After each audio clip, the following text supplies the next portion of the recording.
Patricia. Bonjour Anne. Bonjour à tous. Bonjour à tous. Alors Patricia, aujourd'hui on va parler d'un thème, en fait c'est moi qui te l'ai proposé, Oui. On n'en a pas tellement discuté avant, donc on va voir jusqu'où ça va nous mener.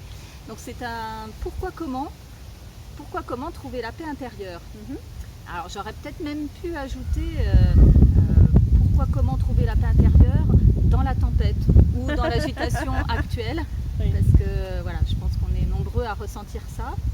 Et donc l'idée ici c'est de voir avec toi ce qu'on met derrière. Déjà on va essayer de définir un petit peu ce que c'est que cet état de paix intérieure et puis voir pourquoi c'est important de cultiver ça et comment. Voilà, Ouais. toujours la petite partie plus pratique. Alors je sais pas, est-ce que toi déjà c'est peut-être pas des termes que tu utilises, la paix intérieure, comment tu... Pourquoi pas, après pour moi c'est quelque chose qui est naturel en fait. Donc moi je le mentionne pas au quotidien, tu vois. Mais il y en a qui m'en parlent et je trouve le thème je le trouve adapté. D'accord, ok. Bon. Alors ce qu'on entend dire c'est que, et c'est un peu l'introduction de cette vidéo, on dit que quand il y a beaucoup d'agitation et de chaos, de tempête à l'extérieur, on peut trouver de la paix et du calme à l'intérieur de nous. Bien sûr. Ok. Alors cet état de paix intérieure, moi quand j'y ai réfléchi, je me suis dit, moi ça me fait penser, et peut-être ce sera le cas d'autres personnes, ça me fait penser tout de suite au Bouddha. Oui. Le Bouddha, ou l'image d'un méditant ou d'un moine assis en tailleur et qui est vraiment dans une posture stable et sereine. Ouais. Est-ce que c'est cette image-là aussi qui te vient, toi, Non, pas forcément. Non, je suis plus sur une image de quelqu'un qui est debout ou qui peut marcher ou autre, mais qui est parfaitement aligné et parfaitement droit quand il marche. D'accord. Ah oui, donc il y a quand même cette idée de mouvement. Il peut y avoir cette idée de mouvement parce qu'en fin de compte, c'est pas forcément avoir une paix intérieure quand justement on est stable, on est dans un mouvement qui est statique. Quand on est dans la tempête ou autre, on n'est pas forcément statique. L'environnement n'est pas forcément statique, mais pourtant tu peux rester droit et continuer à avancer. Ouais. De toute façon, pour moi, la paix intérieure, c'est un état. Alors effectivement, qu'on soit assis ou en marchant, effectivement, l'état peut être là. Souvent, en tout cas dans les méthodes de développement personnel, et on en reparlera après, dans le comment, souvent il s'est présenté cette paix intérieure, ce calme intérieur comme étant vivre sans stress. C'est souvent opposer les deux. Est-ce que c'est réellement vivre sans stress? Je dirais dans 99% du temps oui. Ouais.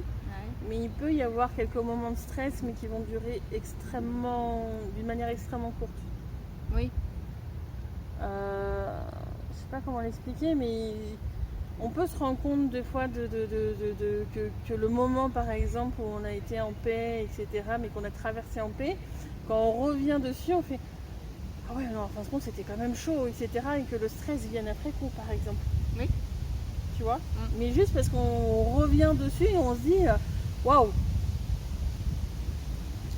Mais c'est tout. Je peux pas dire qu'il y a jamais le côté qui va venir, mais je pense que ça va être très furtif quand ça va venir, parce que on conscientise un truc à un moment donné, mais on est capable de se restabiliser extrêmement rapidement. Je pense que, comme je le dis souvent, il ne faut pas chercher la perfection. Même dans la paix intérieure, il ne faut pas chercher la perfection. Si à un moment donné on dévie un petit peu de cette paix intérieure, c'est pas grave. Ouais, parce que c'est bien la question de cette vidéo, c'est est-ce qu'on peut être en paix intérieurement tout le temps, quoi. Moi, si je capte pour moi, je le suis à 99,9% du temps. Mais je ne vais pas non plus dire surtout avec les perturbations actuelles, tous les trucs d'hypnose, de tous les trucs qui cherchent à nous faire stresser ou autre chose, il y a vraiment des manipulations très fortes là-dedans. Je peux pas dire que ça peut pas impacter aussi à un moment donné, tu vois. Donc ne cherchez pas la perfection dans un état précis ou autre, mais cherchez juste la justesse. Et c'est suffisant. Ouais. Et alors moi je me disais en préparant ce thème que, pour moi, la paix intérieure c'est donc vraiment un état, mais un état à la fois même physique et mental et émotionnel en fait. Ça passe par plein de choses quoi. On verra dans le comment justement comment on peut arriver à ça, mais est-ce que toi tu as cette vision là aussi? Okay. C'est un ensemble de toute façon. Si à un moment donné il n'y a pas ça y est pas sur un domaine, tu l'es pas pleinement. J'ai envie de dire, même si à un moment donné tu as une douleur qui t'empêche de marcher complètement ou autre, tu peux être en paix avec ça.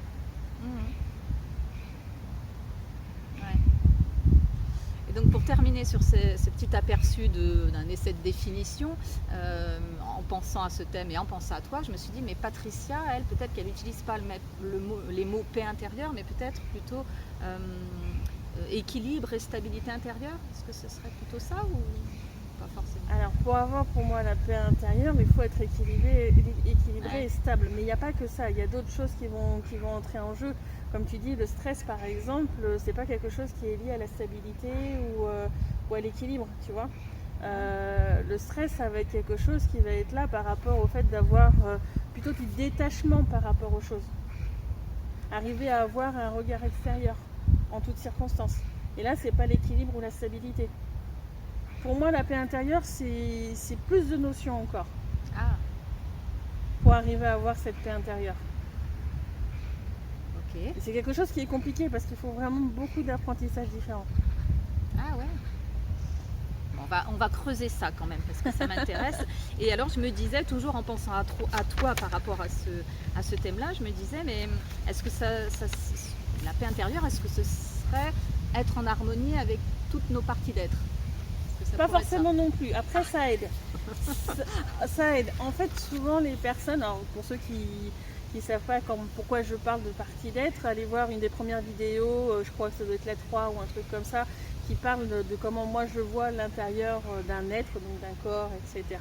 Avec plein de petits bonhommes qui font circuler les énergies, qui passent les messages, qui s'occupent des organes, etc. Que j'appelle du coup les parties d'être, qui sont sur d'autres plans. Donc on est toujours influencé par ce qui va être dans notre corps.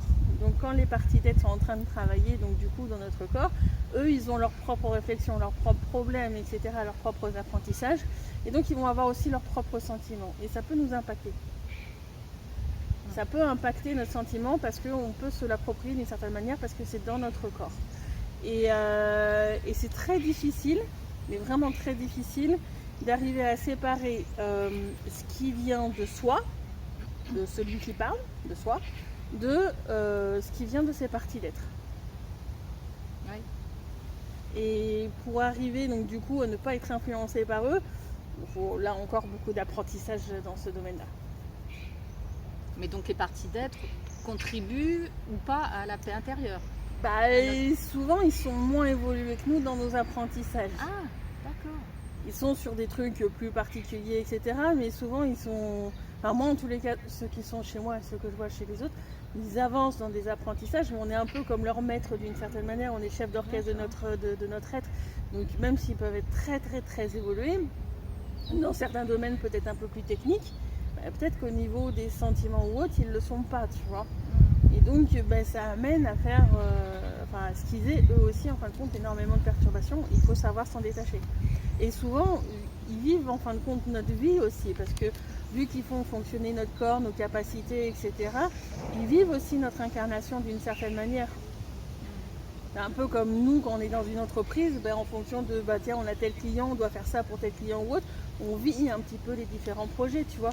Eux, ils les vivent aussi. Donc, je sais pas, il y a un moment donné, t'es un enfant, tes parents sont en colère contre toi, ils vont vivre la colère de tes parents aussi. Donc du coup, ils peuvent en vouloir à tes parents et autre chose, et c'est des choses qui peuvent leur marquer aussi. Donc c'est compliqué, tu vois, pour eux aussi de prendre du détachement, de faire leur pardon, et donc du coup de pas avoir comment je pourrais dire ça, d'être en paix justement avec tout ce qui arrive à la personne incarnée dans laquelle ils travaillent. C'est compliqué ces notions-là, je sais. Alors, mais justement, du coup, ça me questionne un peu. Quand tu dis il, on parle des parties d'être. Les parties d'être, d'accord. Donc, Ces parties d'être, elles peuvent être influencées par notre état ou elles peuvent influencer notre état?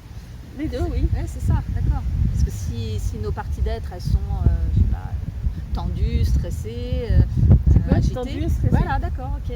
Oui, bah oui. Ça, oui. Bon, on va voir comment on peut réguler tout ça. Alors, maintenant, bon, on a vu un petit peu la partie quoi, enfin, qu'est-ce qu'on entend par paix intérieure. On va voir un petit peu le pourquoi. Pourquoi ce serait, ou c'est, on va le mettre de façon positive, pourquoi c'est important de cultiver cet état. Alors, je pense que c'est une aide au quotidien dans la gestion de sa vie en fait, parce qu'on va avoir justement ce que je disais tout à l'heure, du détachement par rapport aux différentes situations que l'on va pouvoir vivre, donc avoir une meilleure réaction souvent, parce que quand on regarde les choses d'un point de vue un peu plus extérieur, il y a des choses que l'on remarque moins quand on est pris dans les émotions.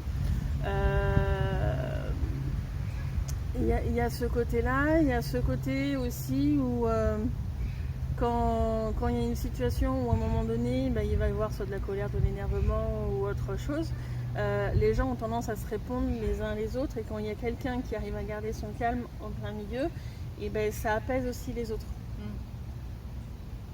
Et donc du coup, ça permet d'avoir comme un point d'ancrage pour stabiliser les choses. Quand il y en a un dans le groupe qui arrive à être en paix intérieure, ça stabilise tout l'ensemble beaucoup plus rapidement.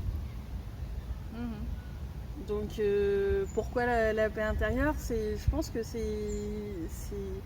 vraiment mieux vivre au quotidien, parce qu'en fin de compte, on est moins aussi dans une certaine emprise de nos sentiments, tu vois.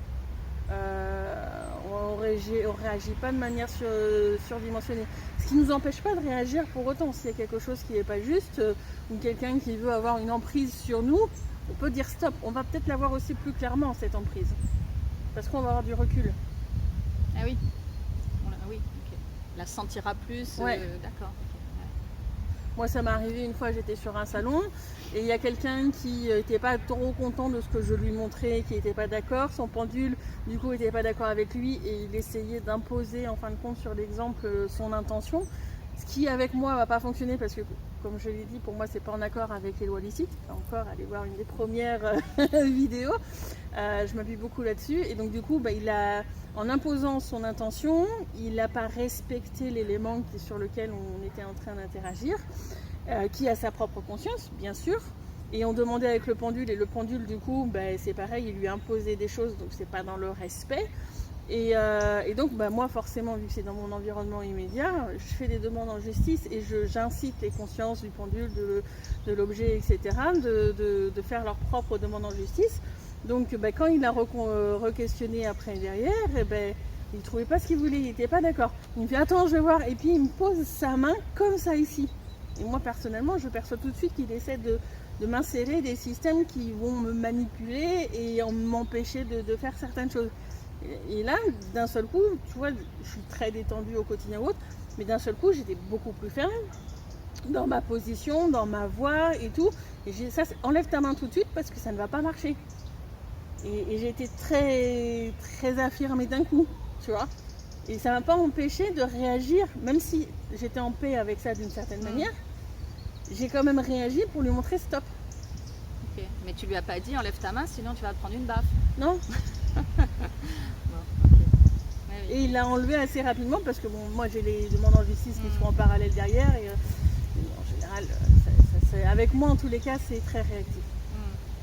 Donc là, dans l'exemple, tu es restée en fait, droite. Je suis restée droite, alignée. J'étais en paix avec moi-même, mais en même temps, j'ai été dans le rejet de ce qu'il faisait. Oui, et dans l'affirmation du respect qu'il te devait aussi. Ouais, d'accord, ok. Bon. Donc la paix intérieure, oui, elle est importante pour soi-même d'abord, hein, parce qu'effectivement, moi, je voyais deux niveaux en fait dans le... Pourquoi c'est important de cultiver cet état? D'abord au niveau individuel, c'est ce qu'on vient de dire.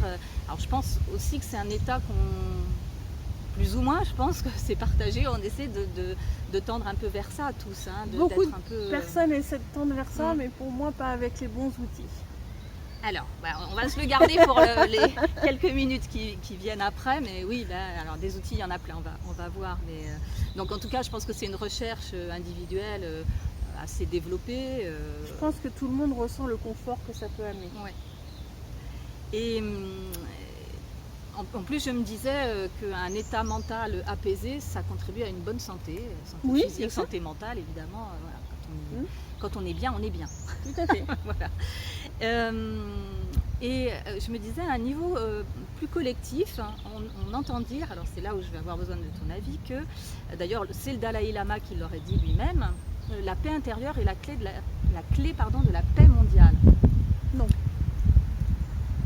Alors sous-entendu que effectivement, plus on est en paix avec nous-mêmes, plus on peut rayonner la paix autour de nous et faire des petites...